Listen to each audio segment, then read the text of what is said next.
computer. Okay, perfect. All right, welcome back to another episode of PR Yourself with Leah Frazier. I'm your host, Leah Frazier, and I am so excited because not too long ago, we were talking about newswires and the good, the bad, the ugly. And I had reached out to a company called eReleases. If you remember at the end of the episode, I did plug them and say that they're probably the best for small businesses. And lo and behold, I got an email from our guest today wanted to come on the podcast. So it was kind of like I put some kind of magic in the air because today I actually have the owner and founder of eReleases, Mickie Kennedy, here with me today. So you can hear it from your own mouth about newswires and even specifically about eReleases. So, Mickie, thank you so much for taking the time out to probably correct me on some things that I've said, but to just set the record straight on why news wires are beneficial for small businesses. But thank you so much for joining. Well, it's a pleasure to be here. So before we get started, I want to talk a little bit about just kind of your journey into founding this company. What were you doing prior to eReleases? I guess about 27, 26 years ago, I was finishing up a MFA in creative writing with an emphasis in poetry. And my career plan was to wait tables and write poetry. And I did that for a summer after I graduated and realized that I wasn't writing poetry. I was like psychologically spent at the end of these like long shifts, and my back hurt, my ankles and knees hurt. It was just rough. And so I decided I needed a safe office job, and I ended up getting hired at a telecom research startup as employee number three. And because I had writing on my resume, they said, hey, figure out press releases and send them to the media for us. And so I did that. We faxed at the time, and I got really good at getting media coverage. We published numbers and data, but there was always stories behind it. So I would flesh out what those stories were and get them into a press release and send them out to the media. And we got lots of media coverage: Financial Times, The Economist, Washington Post, New York Times. And I just said to myself, why aren't other people doing this? This is just such an easy way to generate sales, grab attention. Our existing customers were getting excited about seeing us in papers and things like that. So um, an interesting thing happened where I was faxing these releases, and journalists were following up with a phone call to me saying, could I email the release over? Because we publish a lot of data, and I guess for copy and pasting, it's easier to work with a Word document. And so a light bulb went off and just said, you can just be emailing these directly to journalists. And so I spent about a year reaching out to journalists and just asking if I could email them press releases. And they said, sure. And so I launched 25 years ago with 10,000 journalists in my database. And I was just a matchmaker. I would work for all different types of clients and just send them to my select group of journalists that were in that space for that particular press release. And over time, PR Newswire reached out to us and said, hey, you should also include us. And I said, hey, you charge like $1,500 to move a press release nationally. My customers are paying a couple $100. And surprisingly, they didn't run away. We were able to work out a win-win situation where all of our clients get a national distribution over the wire, for without paying anything close to $1,500. And it's been a really good, beneficial relationship. We work mostly with entrepreneurs and small businesses. And if large clients or publicly traded clients come through, we refer them directly to the wire. And sometimes our clients grow really big, and it's a natural progression to pass them over directly to work with the wire. It will cost more, but it's a win-win situation. And I'm excited about PR 25 years later and the opportunities that are there. It's growing and evolving and changing, and I'm right there changing along with it. And I love something that you said earlier, Mickie, too, before you even got into the progression of where you got today, is just that it's all about the story. And I think sometimes that gets lost in translation when, especially when we have conversations with small businesses or small business owners who often have to do a DIY PR do it yourself, where it's, oh, I need to send a press release for this, or they want to send a press release when their toe hurts. I need to send a press release because I got to go to the bathroom. And for every little thing versus maybe capturing that story and then either using a newswire or doing distribution on that. So that's the first key thing that I heard, that I just kind of wanted to point out, that if you've been listening for a while, we always talk about the storytelling aspect. So I'm so glad that you mentioned that, Mickie. So just kind of going back, eReleases is everything, and we're going to get to that a little bit later, because I think when I talked about it earlier, I think what sets you apart from the big guys and even some of the smaller ones is it almost feels like a white glove service. You feel like you're in touch with a human being. You guys have mailed me things, and I'm like, I wasn't expecting to get anything in the mail, so it's like Christmas on a Tuesday, you know. So your service is just phenomenal, and we'll get to that a little bit later. But let's backtrack. In your own words, you are the expert. Explain to me a little bit about Newswires. What is it exactly? And why is it beneficial for a small business to consider this distribution method as a part of their PR strategy? Right. So a newswire has evolved and changed. I think it started in like the 1950s and really bloomed in the 60s and 70s. These were largely dedicated feeds directly into newsrooms. Sometimes you'd have dot matrix printers just spitting out green and white paper, one after another with a story in it. Uh, there's also been satellite broadcasts included in transmission to get it to newsrooms. But now it's predominantly web-based. And what happens is a journalist will go to PR Newswire with their login, and they're using their credentials, and be able to look at their industry feed. So if I'm in fashion, I can look at that. But the really cool thing about having a membership as a journalist is that you can customize the feed. So you can put like inclusions and exclusions. So maybe if it mentions retail or ready to wear, that's not the type of fashion that you cover. So you can set that up as an exclusion.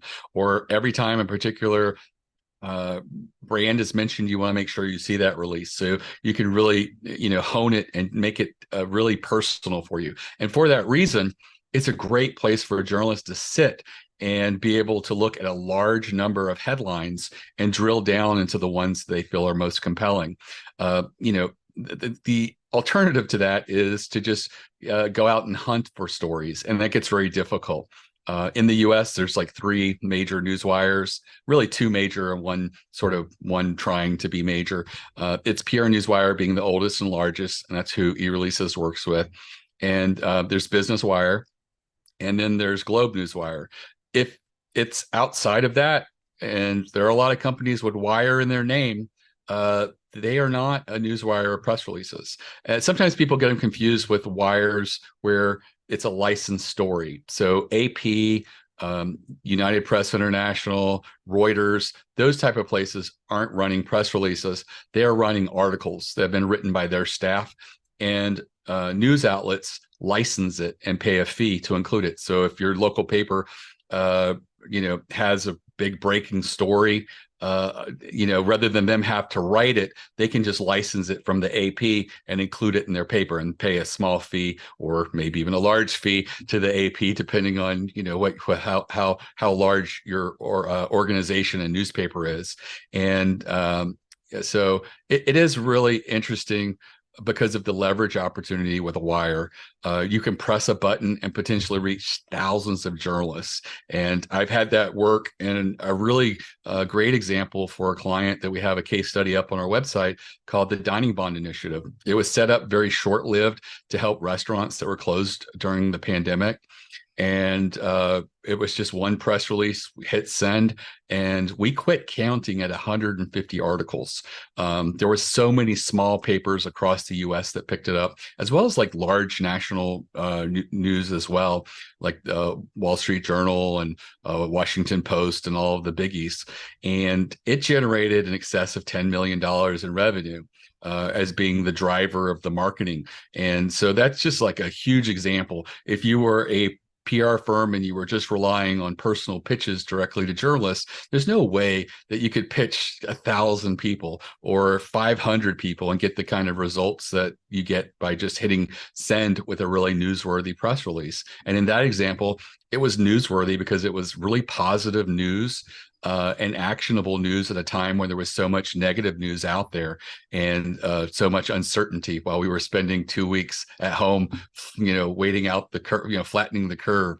And Yeah. I think that that's why it did really well. And if you have the right message, a newswire can just really give you a huge leverage opportunity.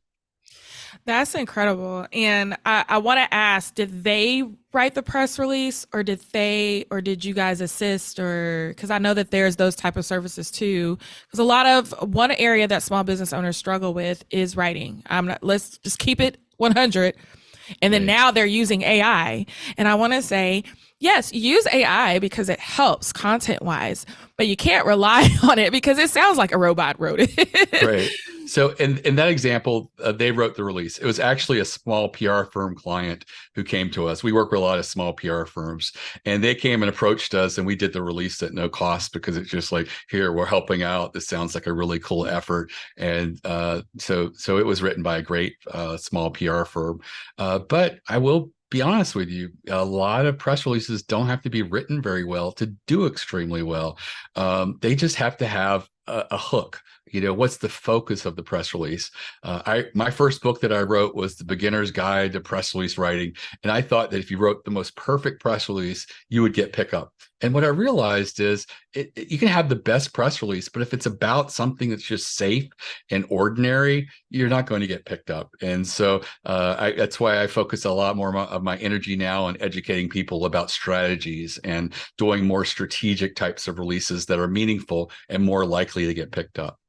I'm glad that you definitely mentioned that because I think press releases can be a little bit intimidating, whether it's for a PR firm or whether for a small business client. So I'm glad that you made that distinction. That's a great soundbite. So I'll definitely be using that. But I did have another question related to the press release. There was a point in time several years ago where one of the questions that was circulated a lot amongst publicists was like, do we even need press releases anymore? Like a lot of our journalists, now I know this could be just like hyper local, where we can text them, we could call them, we could send a pitch, and then maybe they ask for the press release later. But do we still feel that press releases are even necessary in this day or time, or is it just that they've kind of morphed into something else, like they're not as formal? Where do you see it along the PR spectrum? Right. So the Newswire has definitely relaxed the AP style, which is great. It used to be if a mistake got through, people would look at you like you were terrible. And now, I've seen headlines that go out that don't even really match any example of a style guide's title case at all. And so I think that's kind of cool because it sort of democratizes PR a little bit. But people are getting more interested in what the news is about. And I think that press releases still have a major place and a major role to play. It's something where a small business can literally spend $350 and hit send and potentially get tens of thousands of dollars in orders by getting a couple of articles written. And that opportunity, just doesn't exist for them any other way because they don't have the ability to pull up and develop a Rolodex and reach out to the media like a PR firm does with a pitch. But potentially they could draft a release and hit send and be able to get some success from that. And I always caution people that rarely does one press release make a difference. Sometimes it does, but it rarely does. So look at it as a PR campaign. And I always tell people, if you're considering about trying PR, give it 6 to 8 releases, a proper PR campaign, send it out, try different hooks, different messages, see what works, and see if you can replicate it. One of the cool things about PR is sometimes if you hit send and your press release does extremely well, you can milk it again and again. I had one client who, we were doing one release after another monthly for a local carpet company in New Jersey. I'd already told them, I don't think PR is going to work for you, but they said, we have a budget. We want to spend it doing a year campaign. So a month 5, I was just like, this is the 5th month. You've got nothing other than syndicated press releases that automatically happen. And I was having a brainstorming session with them, and we asked who their biggest enemy was, and thinking it was Carl across the street with his carpet company. It was the big box home improvement stores. And I was like, oh, I can work with that. We did a David versus Goliath press release, talked about how inferior the Home Depot and Lowe's of the world are as far as the installation of the carpet, as well as the padding, and how as a local carpet company, it's difficult to market against these guys and what they do. And we identified a blind spot in the carpet and floor trade industry where nobody was talking about the big guys. And that first release that we hit send on got over a dozen floor trade publications picking it up. That's And amazing. we continue to do more releases focusing on that. And we got more pickup. And at the end of the year campaign, they had a little over 30 clips. A lot of them were floor trade publications, which I pointed out, your customers aren't reading that, but they were smarter than I was at the time. They also got picked up in the local newspaper and New Jersey Magazine, which is a really great glossy magazine. And they put all the clippings in a book. And every time they go and give a quote to someone, they pull out this, what they call the brag book, and they thumb through it and show them they've been picked up in Floor Trade Weekly, covering floor coverings today, things like that. And they started converting 17% more of these quotes whenever they had a session, which just tells you the value of PR. It really cuts through and gives you like third-party corroboration when someone writes about you. It's like social proof, almost like an implied endorsement. And you can't get that credibility through an ad. You really can't build authority that way through any other way than through getting media attention. I love that you mentioned that. In the thing that stood out with me the most, two things, is patience. There's a lot of people don't have patience. I had a call yesterday. I need this, that. No, it is patience. You have to be patient to allow the campaign time to unfold. And a lot of folks, I tell them, like in marketing, we talk about A/B testing. And I tell folks, like, even when you're seeing those video ads come down your feed on Facebook or Instagram, if you have a smart company that you're working with that are doing this, they probably have 10 of the same video and they've made one small change and they're testing on the back end. If I change this one word, how does my audience respond? If I change this one font or this color, if I use this picture versus that picture, essentially all the same ad, but we're just testing. So same thing in your case. You tested and tested and tested, then you tweaked it and found that one spot, and you just keep hitting that one spot for success. So one is patience, you guys. And the second thing that was important that Mickie was talking about is consistency. A lot of you guys do this. You start for 30, 60 days. I haven't gotten any hits, 90 days, and you want to give up and throw in the towel, or you want to say your publicist ain't you know what, or you want to fire them. And that's not the case. You have to be consistent. And we've always said since day one of this podcast, the fortune is in the follow-up. And so if you don't have those two things, I don't know why you're even considering PR. You just pay $5,000 for an ad and call it a day. So getting back to Newswires, I want to talk a little bit outside of just what you mentioned. What are some other advantages? I talked earlier on a couple of podcast episodes ago about I love Newswires just for SEO. I think it's incredible the reach that they have, even if it are those smaller publications or smaller digital outlets, but it's great for SEO. What are some other advantages? Yeah, I think that when you use a newswire, it's another set of eyes that are reviewing the press release. And it's amazing that the releases that we get, that we go through our eyes and then we catch a lot, but then they catch more. So it's good to have someone else just sort of read it for logic and for obvious errors. And we're not talking about spelling or grammatical errors. Microsoft Word does a pretty good job of catching most of that. But just like a conference that's on Thursday March 12th, and March 12th is not on a Thursday. So, things like that that just you don't catch when you're reading. And so it's really good to have someone else backing you up and another set of eyes reviewing it. Also, I think that the trade publications, so many trades rely on the wire, and it's a really great way to get access to trade publications as well as magazines. I've had people who've been on the late night talk shows. I've had people on Good Morning America, and it's just amazing the variety of pickup that you can get. Authors who get interviewed on radio programs and public broadcasting and all of those things. It's just really such a large variety of media that's out there. Another fun thing that's been happening is there are now influencers in fashion that have journalist access, and they're looking at press releases, and they're posting on Instagram and even on TikTok stills that they get from the press releases. I have a guy that I follow that just shows you the weekly roundup of new snacks entering the retail marketplace. And he's often pulling up the images that are just from the press releases about these brands doing stuff. And it just shows you that where we get the media is evolving and changing, but the need to still get out there is still as strong as it's ever been. That's so true.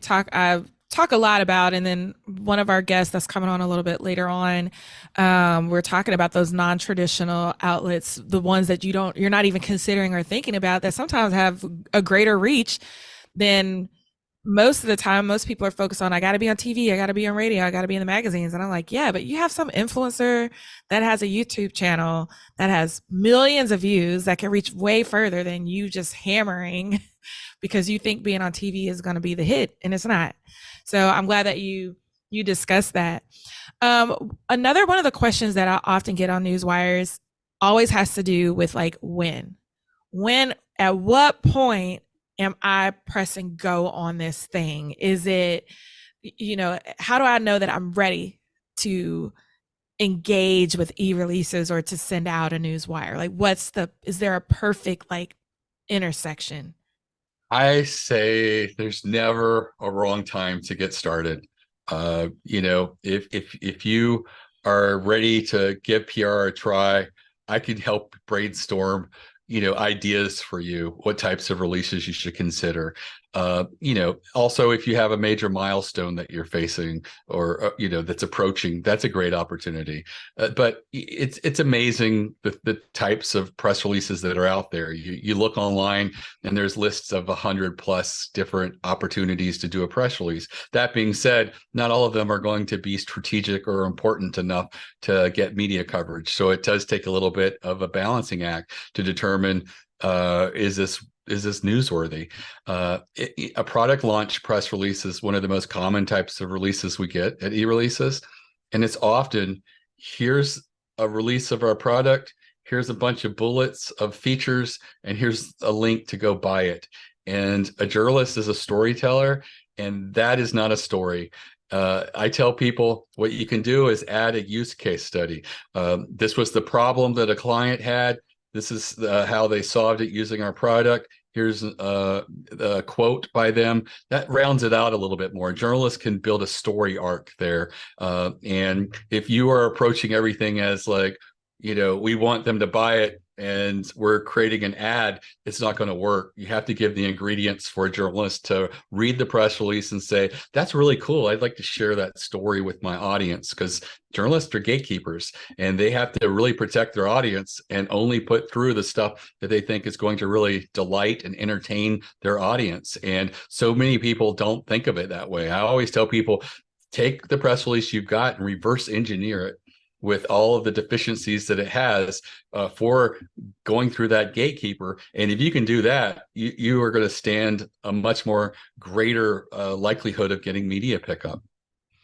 Yeah, one of the advice that I tend to give along those same lines too is like, if you can read your press release and it reads already like the article, because a lot of them, especially if they're digital content creators or journalists or editors, they're having to push out so much content per day. If you're writing it where it's easily for them to just throw it up there, like, would you read what you sent? Is it easily digestible? Then that makes it easier for pickup as well, because now you've kind of done their job for them. So it's fine. Right. Yeah. It used to be that features would run, and that's usually where you'd write an article yourself. It ran on a different wire, and now you could run features directly over the regular wire. And the big places aren't usually very receptive to it. But you would be amazed at what like a top 10 list of the best bed and breakfasts in New England will do. We used to represent bedandbreakfast.com before it was absorbed into a conglomerate, and they would do these quirky, fun little things, and places would just copy and paste it. Here's a top 10 list, and a few of those would be their clients mixed in, and it just got picked up. And even USA Today would copy and paste the top 10 spookiest places in New England to stay in a bed and breakfast. And journalists are busy, and anything that you can do to sort of help them by making it as easy as possible for them to build the story is going to go really well. Like having all the ingredients in the press release and not requiring them to have to do research and or try to track you down to get some clarification on some things in the press release. Well, one of the glaring questions, Mickie, like, let's just talk cost, because everybody's going to say, oh, how much is this going to cost me? And I told the story of a client we went through, Cision or PR Newswire, years ago, and it was $1,500. But I mean, he had the budget for it, so we didn't care. Sure. But a lot of people don't have $1,500 to go behind one press release. And then once you start adding in things, your logo, images, the cost increases. So what are our small business owners looking at? Right. So with eReleases, we have a new customer special. It's in our footer. You can find it, and it's $349 for I think a 500-word press release, which is generally pretty average. That includes the custom national distribution on the wire. Includes you get to pick, I think, 2 trades or industry segments with that, and you do get to upload a logo and another photo. It's not embedded, but embedding is not required. It will be on the wire. Both of them will be accessible to the media. Embedding means, like, on certain websites that are syndicated, the logo will show. And you don't need that, because I got news for you. Those syndicated sites, very few people are reading those and actually seeing that. You just want it to be available to the journalist, and it will be for free. And so I do recommend that most people don't pay for embedding of images or embedding of a YouTube link or anything like that. We're small. We're entrepreneurs. We're startups. We need to be lean and make stuff work with less. And so I'm a proponent of trying to keep the release concise, but have enough information. I think for most people, a 500-word press release is more than sufficient. I've seen releases longer that needed to be longer, but I've also seen people do 250-word releases, and there's not enough there for the journalist to work with. So finding that balance is the important thing. Yeah, and I said at the beginning of our interview, we're just about out of time, but that eReleases is probably one of the top services that I use. And it's not even just because of the hits that you guys are able to achieve. It was the emails that I got following up. Hey, we saw a journalist was interested in your press release. Did you have a chance to get back with them? And I'm like, do you work for me? Okay. And consistently got that email until I did follow back up. Getting surprise things in the mail, like a book, that helps on PR. And that is way different. And I think that small business owners, along with the pricing, you've really built a business that's outstanding in an industry that can be questionable, or people have questions, and sometimes they feel like they're throwing their money down a hole. And eReleases, you guys you've nailed it right on the head, Mickie. And I'm so glad that somehow the universe found it appropriate for us to have this conversation. Definitely. So is there anything else on eReleases before we wrap up? Right. So I will recommend that anybody who's considering a PR campaign to check out my free masterclass. It's on strategic types of releases that work. And it's based off of, I'm doing 10 to 14,000 releases a year, and I see what works and what doesn't. And so this is all of the things that work. And if you go check it out, I have a feeling that in less than an hour, you'll be able to have on a sheet of paper a brainstorm of like at least half a dozen types of strategic press releases you could be doing. And it's at ereleases.com/plan, PLAN. And again, it's completely free. I'm about educating people, especially my clients. And I think that, doing something as simple as a survey or study within your industry is a great way to take advantage of being the expert and getting authority. And when most people follow my recipe, they usually get between 4 and 8 articles every time they do a survey or study within the industry. Fantastic. So you guys heard it here first. That will also be in the show notes and in the caption, depending on where you're watching or listening to this podcast episode. Thank you so much, Mickie, for your time. If there's anything else, please don't hesitate to reach out. But you guys, eReleases is where it's at. You're getting my endorsement here. I was not paid to say this. I just found out after several other not so favorable Newswire services. eReleases is my go-to, and I do highly recommend. Mickie, thank you so much for your time, and I hope you have an amazing rest of your day. Oh, it's been a pleasure. All right.